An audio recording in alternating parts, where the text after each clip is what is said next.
ಸರ್ಕಾರ ತೆಗಿಲಿಕ್ಕೆ ಪ್ರಯತ್ನ ನಡೀತಾ ಇದೆ ಅಂತ ಈಗ ಆಯ್ತಪ್ಪ, ನಾನಲ್ಲ, ಕುಮಾರಸ್ವಾಮಿ ಹೇಳಿಲ್ವೇನ್ರಿ? ಹೆಂಗ್ ಹೇಳಿದ್ರು ಕುಮಾರಸ್ವಾಮಿ 10 ತಿಂಗಳಲ್ಲಿ ಸರ್ಕಾರ ತೆಗಿತೀವಿ ಅಂತ? ಇವ್ನ್ ಸರ್ಕಾರ ತೆಗೆದ್ರಲ್ಲ ಯಡಿಯೂರಪ್ಪ, ಕುಮಾರಸ್ವಾಮಿ ಸರ್ಕಾರನ ನಾವೆಲ್ಲ ಬೀದಿ ಪಾಲಾದ್ವಲ್ಲ. ಯಾಕ ಕುಮಾರಸ್ವಾಮಿ ತೆಗೆದಕ್ಕೆ ಯಡಿಯೂರಪ್ಪ ತೆಗೆದಕ್ಕೆ ಮಾತಾಡ್ಲಿಲ್ಲ? ಅಶೋಕ ತೆಗೆದಕ್ಕೆ ಯಾಕೆ ಮಾಡಲಿಲ್ಲ? ಯೋಗೇಶ್ ತೆಗೆದಕ್ಕೆ ಯಾಕೆ ಮಾಡಲಿಲ್ಲ? ಅಶ್ವಥ್ ನಾರಾಯಣ್ ತೆಗೆದ್ರಲ್ಲ, ಇವರೆಲ್ಲ ಸೇರ್ಕೊಂಡು ಕುಮಾರಸ್ವಾಮಿ ಸರ್ಕಾರ ತೆಗೆದು ನಮ್ನ ಇವ್ರು ಬೆಂಬಲ ಕೊಟ್ಟು ಯಾಕೆ ಮಾತಾಡ್ಲಿಲ್ಲ?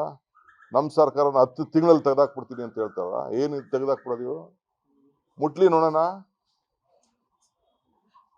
How can you tell that 10 months ಅಲ್ಲಿ ನಮ್ ಸರ್ಕಾರ ತೆಗಿತೀನಿ ಅಂತ? ಒಬ್ಬ ಹಿಂದುಳಿದವರ್ಗ ಒಬ್ಬ ನಾಯಕ ಸೆಕೆಂಡ್ ಟೈಮ್ ಚೀಫ್ ಮಿನಿಸ್ಟರ್ ಆಗಿದ್ದಾರೆ. ಜನ 136 ಸೀಟ್ ಕೊಟ್ಟಿದ್ದಾರೆ. ಇದನ್ನ ಡೈಜೆಸ್ಟ್ ಮಾಡ್ಕೋಕ. ಈಗ ನಾವು ಡೆಲ್ಲಿಲಿ ನಿಮ್ ಸರ್ಕಾರ ತೆಗೆದ್ಬಿಡ್ತೀವಿ ಅಂತ ಹೇಳಿದ್ವಿ ನಾವು. ಗೆದ್ದಿರೋದು ಇವ್ರಿಬ್ರು. ಅವ್ರು ಬಿಜೆಪಿ ಅವ್ರು ಹೆಂಗ್ ತಡ್ಕೊಂಡಿರ್ಬೇಕು ಇವ್ರನ್ನ? ಗೊತ್ತಿದ್ಯಾ ಇಂಟರ್ನಲ್ ಏನ್ ನಡೀತಾ ಇದೆ ಬಿಜೆಪಿಲಿ ಅಂತ?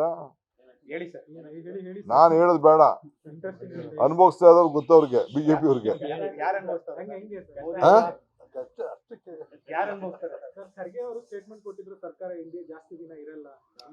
ನನಗೆ ಅವ್ರದ್ದು ಅದೆಲ್ಲ ಗೊತ್ತಿಲ್ಲ. ನಾನು ಬೆಂಗಳೂರ್ದು ನಂದು ನಮ್ ರಾಜ್ಯದ ನಾನು ಮಾತಾಡ್ತೀನಿ. ಯಾರು ಕಷ್ಟ ಅನುಭವಿಸ್ತಾ ಇದಾರ ಗೊತ್ತಿಲ್ಲ ನನಗೆ. ಈಗ ನೋಡಿ, ಕಾಲ್ ಕಟ್ಟಿ ಕೈ ಕೊಟ್ಟಿ ಬ್ಲಾಕ್ ಮೇಲ್ ಮಾಡಿದವ್ರನ್ನ ಹೋಗಿ ಕಾಲ್ ಕಟ್ಕೊಂಡು ತಿರ್ಗಾಕ್ ಕರ್ಕೊಂಡ್ಬಂದು, ಯಾಕೆ ದಳದವ್ರು ಒಬ್ರು ಇಡೀ ಒಕ್ಕಲಿಗ ಬೀಳ್ತಾನೆ? ಎಲ್ಲಿದ್ರು ದಳದವರು? ಕಾರ್ಯಕರ್ತರು ಎಲ್ಲಿದ್ರು ಹೇಳ್ರಿ? ಲೀಡರ್ಗಳು ಬಂದು 3-4 ಜನ ನಿಂತ್ಕೊಂಡು ಫೋಟೋ ಮಾಡಿ ನಿಮ್ ಟಿವಿಗೆ ಉತ್ತರ ಕೊಟ್ಟು ಬಿಟ್ರು. ಯಾವ ದಳದ ಕಾರ್ಯಕರ್ತರು ಹೇಳಿ?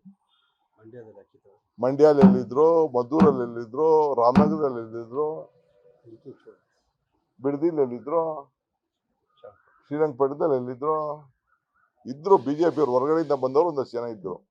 ಒಂದು 10% ದಳದವ್ರು ಇದ್ರು, 90% ಬಿಜೆಪಿ ಅವರು ಇದ್ರು. ದಿನ ಮಾಡ್ಲಿರಿ, ಇನ್ನ 365 ದಿನ ಮಾಡ್ಲಿ.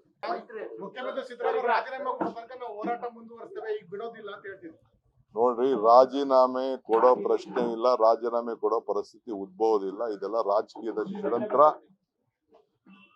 ಕುಮಾರಸ್ವಾಮಿ ಅವ್ರಿಗೆ, ಯಡಿಯೂರಪ್ಪನವ್ರಿಗೆ, ಅಶೋಕಂಗೆ, ವಿಜೇಂದ್ರಂಗೆ ಭ್ರಮೆ, ಆಗ್ಲಿ ಕನಸು. ಅರ್ಥ ಆಯ್ತಾ? ಏನು ತಪ್ಪು ಮಾಡಿಲ್ಲ. ಇದು ಹಸಿಗೆ ತಡ್ಕೊಳಕ್ ಆಗ್ತಾ ಇಲ್ಲ.